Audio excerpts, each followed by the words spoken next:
صحابہ کرام رضی اللہ تعالیٰ عنہ کے دور کا واقعہ ہے کہ انہوں نے ایک مرتبہ تستر کو جب فتح کیا اور فتح مکمل ہو گئی تو انہوں نے شہر کا دورہ کرنا شروع کر دیا۔ تو ایک عجیب و غریب تابوت کے پاس جب وہ پہنچے تھے جس کے اندر ایک میت رکھی ہوئی تھی اور ساتھ ہی ایک رسالہ لکھا ہوا تھا۔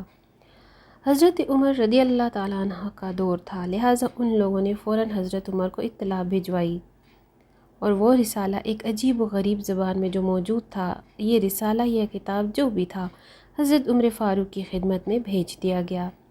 جب یہ رسالہ حضرت عمر فاروق کے پاس پہنچا تو انہوں نے ایک صحابی جن کو عبرانی زبان پر عبور حاصل تھا بلایا گیا، کیونکہ وہ رسالہ عبرانی زبان میں تھا۔ کیونکہ عبرانی زبان میں بڑی مہارت رکھتا تھا وہ صحابی، اور پرانے صحیفوں کا ترجمہ کرنے اور پرانے صحیفوں کو پڑھنے میں بھی بڑی مہارت تھی اس کو۔ حضرت عمر نے اس صحابی کا ذب بن زید کو فرمایا اس پورے صحیفے کا عربی میں ترجمہ کر دیں۔ جب انہوں نے ترجمہ کیا تو انہوں نے بتایا کہ حیرت کی بات ہے کہ یہ رسالہ بالکل قرآن مجید کی طرح کے احکامات پر مشتمل ہے، یعنی ایسے احکامات جو بہت بڑے مانے گئے ہیں، اور اس کے اندر کے بعد میں آنے والے یعنی ہم لوگوں کے واقعات، حالات اور کیفیات بھی لکھی ہوئی ہیں۔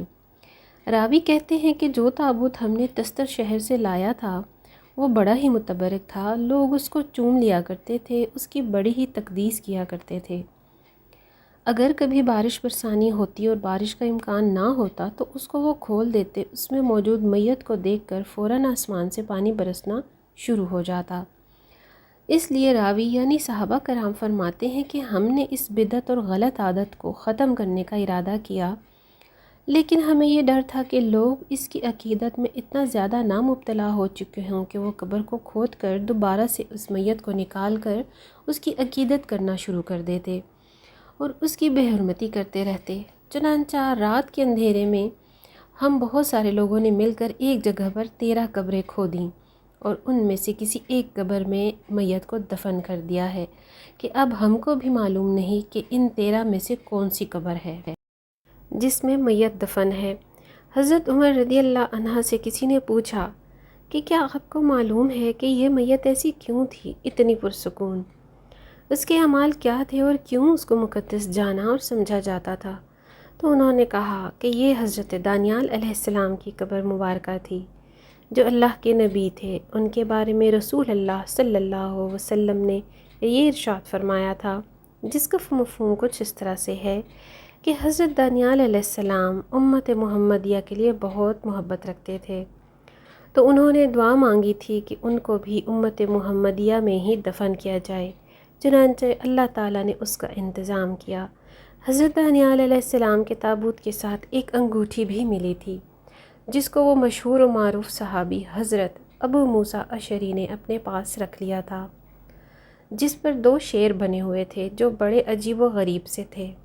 ابن ابی دانیہ میں اس شیر والی انگوٹھی کے متعلق بیان فرمایا ہے کہ یہ حضرت دانیال علیہ السلام کی طرف منسوب ہے۔ حضرت ابو موسیٰ اشعری اس بارے میں یہ نصیحت فرمائی تھی کہ حضرت دانیال علیہ السلام جب پیدا ہوئے تو اس وقت کے بادشاہ وقت کو کسی نجومی نے بتایا تھا کہ آپ کی سلطنت میں ایک ایسا بچہ پیدا ہوگا جو آپ کی بادشاہت کو تباہ کر دے گا۔ چنانچہ بادشاہ نے حکم دیا کہ جو بھی بچہ پیدا ہو اس کو بھوکے شیروں کے پنجرے میں ڈال دیا جائے۔ جب حضرت دانیال علیہ السلام کی پیدائش ہوئی تو بچہ حکم کے مطابق نومولود بچے کو بھی رات کے وقت ایک پنجرے میں ڈال دیا گیا، جس میں شیر اور شیرنی بھوک سے تڑپ رہے تھے۔ جب صبح کا وقت ہوا تو دانیال علیہ السلام کی والدہ وہیں پنجرے کے پاس موجود تھی۔ انہوں نے دیکھا کہ بچہ تو صحیح سلامت ہے، اور وہ دونوں شیر مل کر اس بچے کو کھلاتے رہے۔ اسی واقعے کو یاد رکھنے کے لیے حضرت دانیال علیہ السلام کی انگوٹھی پر 2 شیر نقش کروائے گئے۔ ویڈیو اچھی لگے تو لائک اور شیئر ضرور کیجیے گا۔ اگلی ویڈیو تک اللہ حافظ۔